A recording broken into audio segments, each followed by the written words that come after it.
Assalamualaikum Sobat Kismis, jumpa lagi di Kisah Mistis.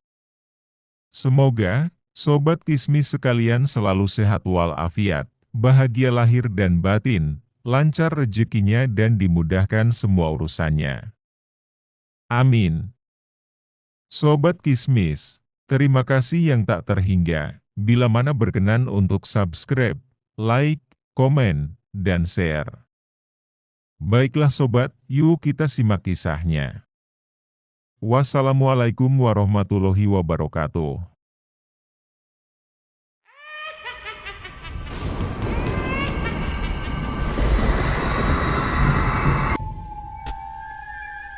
Jangankan untuk menoleh, membayangkan sosok yang sedang ditunjuk Kinansyah saja, rasanya tak sanggup.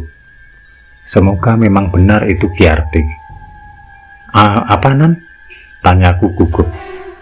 Kinansyah masih saja menunjuk-nunjuk ke arah belakangku, dengan ekspresi aneh dan tubuh masih berdiri kaku. Hingga akhirnya, kalian sudah sampai. Suara itu, suara yang lama sudah tak aku dengar, kini menggema lagi di telinga. Perlahan, aku membalik badan dan menengok sosok di belakangku. Giarti? Ucapku gugup. Ingin berhambur memeluknya, tapi entah mengapa dalam hati masih ragu. Gadis itu berdiri dengan tatapan sayu, wajahnya tanpa ekspresi. Tangan kanannya memegang lampu petromak di dekat wajah. Ia mengenakan rok dan kaos panjang. Terdapat kerudung panjang yang dililitkan di lehernya. Rambut panjangnya tergerai rapi. Aku terpaku menatap Giarti, memastikan bahwa itu benar-benar teman yang kami cari. Di tengah fokusku yang memperhatikan Giarti, tiba-tiba saja Kinansyah ambruk. Aku memutar badan, kemudian berusaha menyadarkan Kinansyah. Nan, bangun Nan. Tanganku menggerak-gerakkan tubuh Kinansyah. Namun, tak ada tanda-tanda ia sadar dari pingsannya. Giarti memberikan sebuah kendil air minum di tangannya. Minumkan ini pada Kinansyah. Nanti dia pasti sadar, titah Giarti. Seperti suatu kebetulan, ketika Giarti membawa air kendil, ketika satu teman kami tak sadarkan diri. Tapi sudahlah. Aku tak perlu banyak berpikir. Tak ada orang lain di sini yang bisa membantu mengangkat Kinansyah. Semoga usai diminumkan air kendil, ia langsung sadar dari pingsannya. Benar saja, beberapa menit Kinansyah meminum air kendil, ia langsung terduduk dan membuka mata. Gimana? Udah baik kanan? Tanyaku. Kinansyah hanya mengangguk dengan tatapan mata kosong. Tangan kanannya menekan bagian dada. Bawa Kinan ke rumahku tak? Giarti melangkah pelan menuju rumahnya.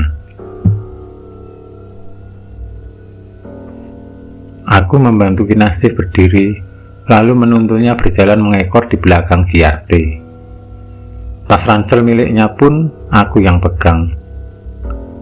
Rumah Giarti sepi, seperti tak berpenghuni. Di ruang paling depan, terdapat kursi panjang dan meja dari kayu. Sebuah lampu petromak menyala terang bertengger di sana. Aku terus menuntun Kinansyah menuju sebuah kamar yang ditunjuk sang tuan rumah. Di kamar ini, terdapat lampu sentir yang tergantung di dinding anyaman bambu. Ada kalender dihinggapi sarang laba-laba di sebelahnya. Nan, kamu ganti baju saja dulu, nanti giliran aku. Ucapku seraya menutup pintu tanpa menunggu jawaban dari Kinansyah. Dari arah ruang tamu, Giarti sudah memanggil dengan suara yang halus dan lirih. Aku pun segera menghampirinya. Cukup terkejut saat melihat Giarti tengah memegangi sebuah gaun panjang berwarna putih bersih. Gaun itu tergerai di kursi panjang. Pendar lampu petromak membuat pernak-pernik di bagian dada gaun bersinar. "Kamu mau pakai gaun ini untuk ijab kabul ya?" tanyaku sembari memegang bagian ujung bawah gaun. Seketika aroma bubuk cendana menguar dari gaun putih ini. Aku bergerak mundur dan melepaskan gaun. "Maaf ta, gaunku memang belum dicuci. Bau ya?" tanya Giarti dengan wajah menunduk. Bukan bermaksud menyakiti hatinya, aku hanya kaget saja. Mencium aroma bubuk cendana serasa seperti mencium aroma jenazah yang sedang dikafani. "Enggak apa-apa, Yar. Selamat atas rencana pernikahanmu. Aku sama Kinanse sengaja datang jauh dari kota karena undangan dari kamu tiba-tiba datang ke kami. Kita nggak mau melewatkan momen bahagiamu, Yar," ujarku melempar senyum. "Terima kasih sudah datang. Kalian adalah dua orang yang kuharap kedatangannya di hari bahagiaku," Giarti berucap lirih. Semenjak Giarti pulang ke desa, kami memang lost kontak, karena ia memang pernah bilang di desanya belum terjangkau listrik. Aku celinguan sedari tadi, memperhatikan sekeliling ruangan rumah Giarti. Hawa di rumah ini sangat dingin, mungkin karena dinding masih menggunakan anyaman bambu, sehingga angin lebih mudah menembus lubang ventilasi. Lantai juga masih beralaskan tanah, sehingga udaranya jauh lebih sejuk. "Ibumu mana, Yar?" tanyaku. "Ibu sedang ada perlu di desa sebelah sebelum acara pernikahan," jawab Giarti yang kemudian berjalan masuk ke kamar paling depan dengan membawa gaunnya. Ia kembali ke ruang tengah dan berjalan ke arah pintu depan. Tangan kanannya meraih kenop lalu membukanya. Hembusan angin seketika masuk ke dalam rumah. Aku pun mengikuti langkah Giarti yang kini berdiri di ambang pintu. Wajahnya fokus menatap ke arah luar, seolah menikmati sepoi-sepoi angin yang menerjang kami. Suasana di desa ini memang sangat sejuk, namun sesekali kesejukan itu berlebihan dan menimbulkan rasa merinding. Terkadang aku merasa sesekali angin yang lewat seolah membisik aneh. "Yar, tadi aku ketemu rombongan pakai kemben, masing-masing bawa lampu petromak," ujarku. Giarti yang berdiri di sebelahku pun langsung menoleh.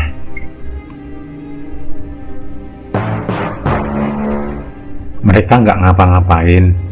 Kalau kalian juga nggak ngapa-ngapain," seulas senyum terukir di wajahnya. "Ya sih. Ngomong-ngomong, kapan acara nikahmu dimulai? Lusa kan?" tanyaku basa-basi. Giarti hanya mengangguk. Ia kembali terfokus menatap rembulan yang bulat sempurna di atas sana. Suara jangkrik dan burung hantu mengiringi malam ini. Aku masih berpikir aneh. Biasanya sekitar 5 hari sebelum pernikahan sudah ada tenda di depan rumah. Tapi di rumah Giarti belum ada satupun tanda-tanda akan diadakannya pesta pernikahan. Apa mungkin pernikahan akan diselenggarakan sederhana? Tak mungkin aku menanyakan hal semacam itu, terkesan tidak sopan. Dari dulu, gadis ini memang dikenal sebagai pendiam, tapi sangat solid dalam berteman. Tak heran jika selalu aku yang melempar tema pembicaraan terlebih dulu. "Yar, maaf nih, aku penasaran, pengen tanya. Itu gundukan di depan sana makam bukan?" tanyaku seraya menunjuk barisan gundukan itu. Giarti mengangguk. Ia menjelaskan bahwa gundukan itu adalah makam keluarganya, yaitu kakek, nenek, buyut juga ayah, dan beberapa saudara lain. Mendengar jawaban temanku itu, membuatku mengusap lengan yang seketika merinding. Kok bisa ya makamin keluarga di halaman rumah? Padahal pemakaman di sini pun banyak. Apa nggak ngeri? Terlalu asik mengajak Giarti bicara, aku sampai lupa dengan Kinansih. Sedari tadi, anak itu tak juga keluar, hingga aku memutuskan untuk menyusul Kinansih ke kamar. Ketika pintu kamarku buka, ia sedang meringkuk di ranjang tanpa bergerak sedikit pun. "Nan, kamu lapar ya?" tanyaku. Tak ada jawaban dari Kinansih. Ia tetap diam dan meringkuk. "Nan, serius aku tanya, kamu lapar?" tanyaku seraya menggerak-gerakkan tubuh Kinansih. "Enggak, tah," sahutnya yang membuatku sedikit tenang. Aku merebahkan diri di sebelah Kinansih, tepat di bagian pinggir. Ranjang ini tidak begitu besar, tapi muat ditiduri berdua. Malam ini sengaja kami tidak mandi, meski perjalanan jauh. Aku tak bisa membayangkan bagaimana hawa dingin menusuk sampai ke sumsum tulang jika air mengguyur tubuhku. "Nan, pernikahan Giarti masih 2 hari lagi. Kita baik-baik ya di sini. Kamu jaga sikap, jangan bikin kacau," ucapku pada Kinansih, tapi tak ada sautan. Mungkin dia sudah tidur. Hawa dingin makin menusuk. Sedari tadi, mata tak bisa menutup meski dipaksakan. Bahkan, sudah berkali-kali berganti posisi tidur, tetap tak ada pengaruhnya. Telingaku menangkap suara langkah sandal di luar rumah. Tepatnya di seberang dinding anyaman kamar ini. Seperti ada orang bolak-balik di luar sana. Tak berani jika harus mengintip dari jendela kayu kamar. Aku memilih pasrah dan kembali memejamkan mata. Sialnya, tiba-tiba kandung kemih terasa penuh dan ingin segera dituntaskan. Terpaksa aku turun dan keluar dari kamar. Baru selangkah keluar kamar, sekelebat mataku menangkap sosok bergaun putih panjang melesat di area ruang tamu. Seperti tak asing dengan model gaun itu. Aku sempat mendekati ambang pintu penghubung antara ruang tamu dan ruang tengah.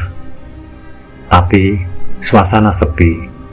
Hanya ada bayanganku yang tersorot lampu petromak. Melihat pintu kamar Giarti juga terlihat sepi dan ditutup rapat. Mungkin hanya perasaanku saja. Aku memutuskan berjalan ke arah belakang. Mungkin di sana ada tempat untuk buang air kecil.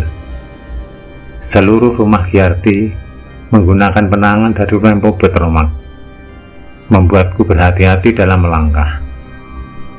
Anehnya, ketika aku berjalan, seperti ada bayangan orang tinggi mengikutiku dari belakang. Bayangannya sangat kentara karena pantulan dari lampu petromak. Jika aku berhenti dan memperhatikan, maka bayangan itu seketika menghilang.